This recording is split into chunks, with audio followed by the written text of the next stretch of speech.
Hey guys, welcome back to the Tall Guy Ed EDC channel. Today is going to be another unboxing. I am Tall Guy Ed, and if you guys are asking why and if I'm actually tall, I don't know. Google says I'm in like the top 1% of like the male population at like 6'4", so it is what it is. If you're like 6'6" and you're like, I'm not that tall and all of that, like fuck you, I'm sorry.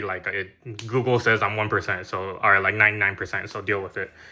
Today we're gonna be doing an unboxing of what I think is a very, very cool, cheap budget option for weapon mounted light for your pistol specifically. Now, Harbor Freight, if you guys are aware, is a chain of like stores that has a lot of tools that are known to be relatively more affordable than your bigger box type like brands.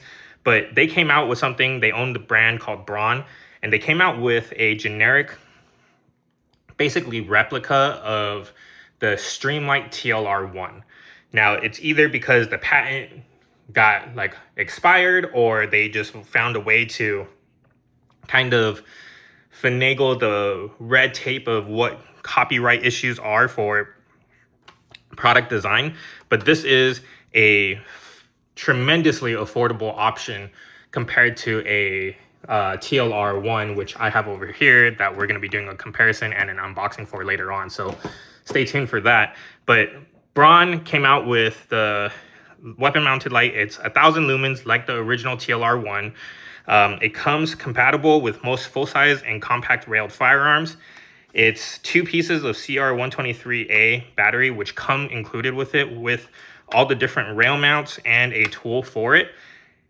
This in general is, I believe, something in the ballpark of like $55 to $60 now. They updated the design just a little bit. This is one of the original ones. They updated the design, I think, because Streamlight took them to court or something happened and they had to like update it a little bit. So they even have like a little bit of a try me section, and over here, like you can see where the actual light can go up. This doesn't have the description of how many candela this particular light provides, but in comparison to like say the TLR-1 HLX that I have, it's marketed as having 20,000 candela, which I don't know if this one, I'll have to look up whether or not it actually has either a like lesser version or lesser amount of candela or even similar. We'll have to take a look at that. But let's crack this open and see how it feels in hand. I'm going to use my trusty generic trauma shears that I did in another unboxing. So get to try this out. Cut through hard material.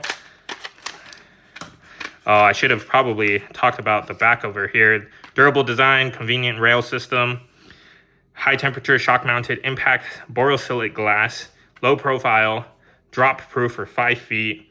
Let's see if I can piece this back together. And turn on off without changing hand position.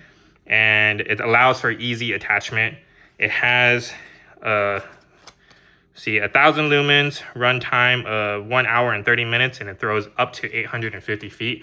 I have no idea how I'm gonna actually test the 850 feet like light throw. There's a few videos. I might do a nighttime video of like just down the street comparing the original TLR-1, which I have, not just the TLR-1 HLX, and then see how it goes on a side-by-side comparison.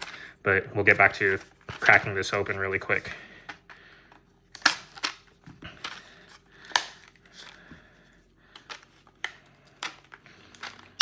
So trauma shears, super helpful for all things trauma response related. However, it's also really good just cracking things open too without messing up or marring up your like really nice EDC knife.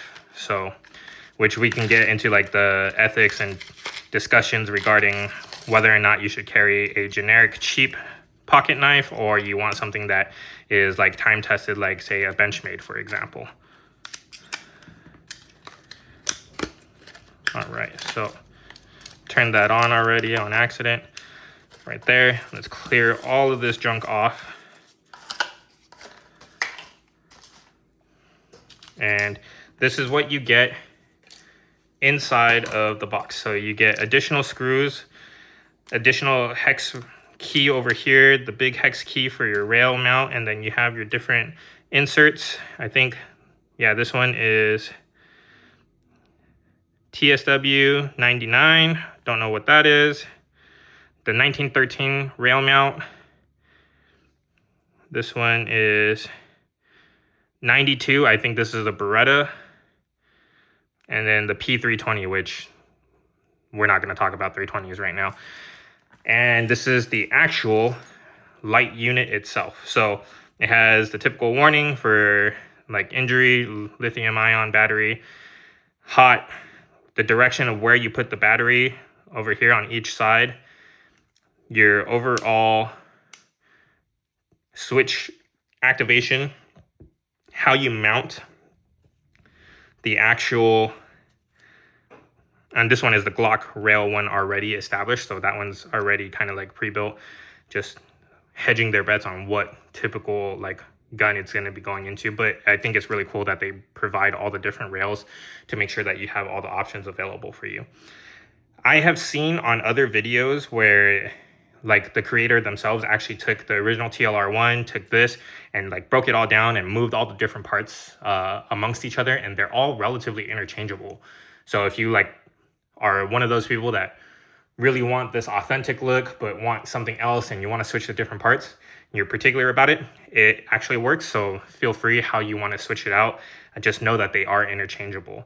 So this is the actual one over here, and then once it's on the weapon, it's super activatable. The switch is a very generic switch, very bright light, 1,000 lumens, super cheap compared to your typically upwards of like $200 maybe on a sale that you can get from like 160 to like 200 for the TLR-1. So let me know what you guys think. If you guys think this is like the most terrible thing, I tend to have a little bit of both for a lot of the different things that I use in terms of weapon mounting lights, trauma shears, all of that. I have the original because I believe in supporting the original, but at the same time, cheap options make life a lot easier, especially for people like us who aren't always sponsored or don't have just an infinite amount of budget to go and support 9 different weapons with the same weapon light that costs $200, $300 each.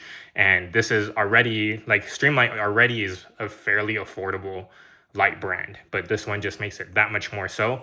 And I think that this definitely has a place in everyone's typical EDC carry. Maybe not like a duty rated, maybe not like I would take this to war kind of scenario, but for the average Joe and EDC carrier, I think this is a great option. Let me know what you guys think. Thanks for joining. Make sure you guys like, subscribe, and check out all the other videos. Thanks.